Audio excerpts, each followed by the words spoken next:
Vargas, aujourd'hui un post-it, non sur un livre en particulier, mais sur une auteure que j'ai perdu de vue depuis un petit moment, et dont j'ai constaté que depuis que j'avais le dos tourné, elle n'avait pas tant que ça sorti de nouveaux livres. Deux seulement depuis le dernier contact qui remonte à 2015 et à son temps glaciaire. Je parle de Fred Vargas, qu'à part récemment j'ai lu avec une vraie assiduité, et je ne sais pas pourquoi elle m'est sortie de la tête complètement. Peut-être parce que j'avais eu du mal à rentrer dans son temps glaciaire justement, mais c'était probablement dû au débordement perpétuel dans lequel je vivais à l'époque. Vargas, c'est quelqu'un pour moi. Surtout parmi ses romans, ceux qui mettent en scène la brigade du commissaire Adamsberg, puisque c'est comme une petite bande qu'on suit d'un livre à l'autre avec des personnalités qui s'effacent, d'autres qui émergent au fond, et devant l'évolution des piliers et de leurs relations. L'attachement joue à bloc, d'autant que Vargas aime d'évidence ses personnages, même ceux qu'elle maltraite. C'est donc peu dire que ça me parle. J'ai une vraie affection pour sa Rétancourt, son Danglars, bien sûr, Camille,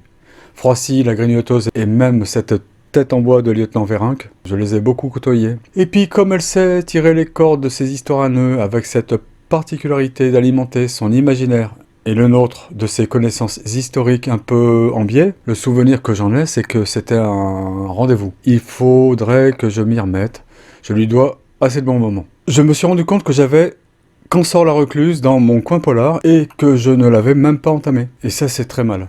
Comme quoi une bibliothèque c'est un pari sur l'imprésenté. Au souvenir que j'en ai, et si je ne dois recommander qu'un seul Vargas, à qui ne connaît pas du tout, je dirais pars vite et reviens tard. Il y a tout Vargas là-dedans, toute sa malice, et il y a de quoi se tendre un peu les mains.